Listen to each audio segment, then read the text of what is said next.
Are you right now chasing something, feeling like you're running towards something, and yet something feels hollow? Something doesn't feel right. Never feels enough, no matter how much you chase after it. This could be anything. This could be a goal, vision, some sort of desire you have. But you've been chasing it, and yet every time you maybe feel like you're getting closer, something feels empty. And you're wondering why, what's going on. I want to share with you today a perspective that perhaps can help show some insight as to what's going on.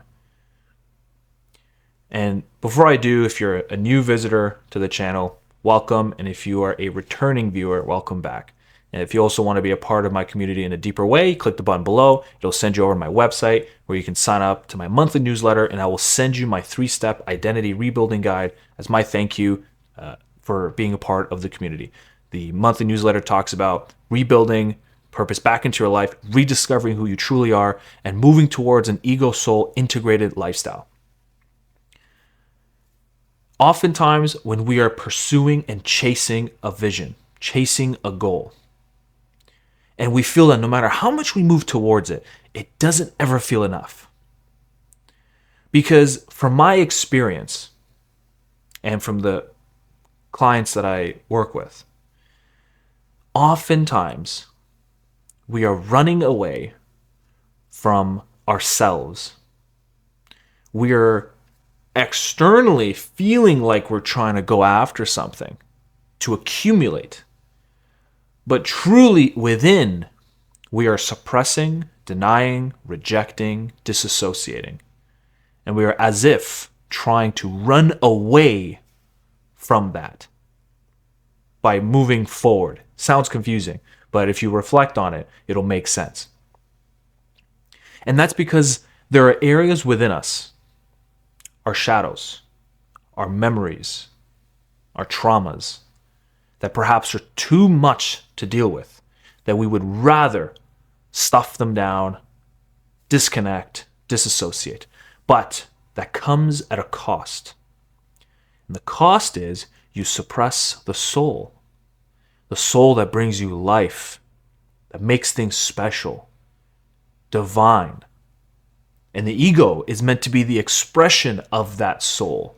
But when you cut it off, the ego functions in a totally different way. Because beneath the conscious mind rests the mystical world of the unconscious, where things move and shift and we don't know how they function. We can only feel the symptoms of them, as I call the leakages, or the explosions. Leakage being the more suppressed we have a particular emotion, memory, trauma, a leakage can be its way of releasing this pent-up energy through maybe passive-aggressive actions, through condescending tone, through this kind of level of bitterness that we have, a steady burn of resentment. Or you can have the explosive type, where you get immediately angry and you explode and you lose control, or you fall into a deep state of depression and a downward spiral of negative self-belief. And so the mysteries of the unconscious is something that if we leave to its own devices, it will run amok. It will attempt to control, but not to your detriment. It almost, in my belief, it aims to illuminate itself to you.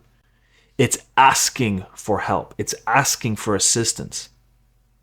And as we ignore it and move farther and farther away from it, we assume we're running away. We assume we're moving forward, but what we're really doing is avoiding the thing we have to do, which is to stop, turn around inwardly, and confront. Confront the shadow. Confront the memory and the trauma you do not want to engage with. Because by engaging with it, we have to tangle with the emotions of it, the vulnerability, perhaps the shame and the regret. But it is through that you will build the resilience, the real power, and the healing that comes from it, through letting go, integrating, and reinterpreting your story moving forward, or that particular story that's been holding you back. I want to share with you a quick story just to let you know that this happened to me. I had a dream of wanting to be a black belt world champion in Brazilian Jiu-Jitsu. I'm a black belt now, own my own academy. But at the time, I wanted to just be this title holder, unbeatable and respected by all and welcomed by all. And I pursued it and I pushed for it and I pushed for it. And I did very well. I won provincial titles, I've won local titles, and I did that for many years. And then one day, I woke up, and then all of a sudden, I didn't really want to do it anymore. Just vanished. And that left me, as you can imagine, a state of chaos, confusion as to what just happened. I sacrificed everything for it. Parties, girls, friends, a social life, everything. Sacrificed school for it in order for me to achieve this so-called vision that's going to put me into paradise. And then one day when I lost it, I was wondering what happened. My identity loss kicked in, didn't know who I was. What am I supposed to do now? And looking back now, I was running away while chasing this vision. And what I was running away from was this deep sense of self-worth issue that I had. I felt that if I didn't achieve this, I'd be forgotten, that I would be a nobody in people's eyes. And that stems from a deeper level of complex that I've had growing up, where I've always felt in comparison to one of my neighbors at the time who was doing exceptionally well, and he had amazing grades, very successful family, big future ahead of him. And I always didn't do very well academically. And that was a big wrench in my gut growing up, as there was a bit of a comparison that I've been shown, and that left this knot, this emotional knot that I didn't deal with and I didn't confront, let go, integrate, and reinterpret. And so what happened? I had to push it down and suppress, disassociate, disconnect, and reject. And as I continued moving forward into my life, I was chasing and chasing and chasing while running away simultaneously until I stopped and confronted it, which then led to from a ritualistic perspective, the death of the boy, the death of that inner child. But it wasn't the death in the way you think. It was just allowing that boy to rest, to stop, and let the mature psychology kick in. The mature psychology integrates. The mature psychology has the humility, has the courage to face, doesn't expect things to happen to them and for them just to be given, but instead they have to seek.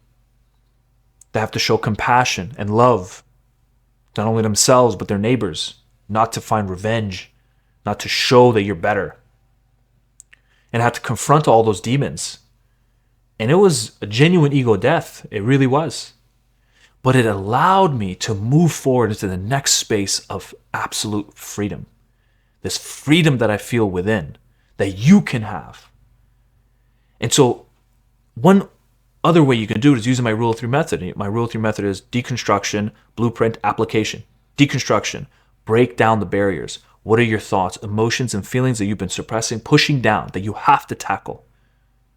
Blueprint, lay out a framework that's going to allow you to move towards an integrated lifestyle where you're no longer going to reject, but instead embrace and confront with courage. And number 3, application. You set it in motion. You don't think anymore. You don't sit and ruminate. It's time to move forward. And as you do those 3 things, within a matter of months, you are going to feel a dramatic difference in not only your spiritual, mental health, but in the actual life you live. And we'll leave that for today, and I will expand on more things in another video. If this resonated with you and you want to take it a little bit further, you want to have deeper work, click the button below, sign up to my monthly newsletter, and I'll absolutely love to send you my 3-step identity rebuilding guide, which is part of my Rule of 3 method, as a gift, as a thank you for being part of it. And this is something I wish I had during my time of identity loss, and it brings me great pleasure to pass it on to you today. Thank you very much, and I'll see you in the next video.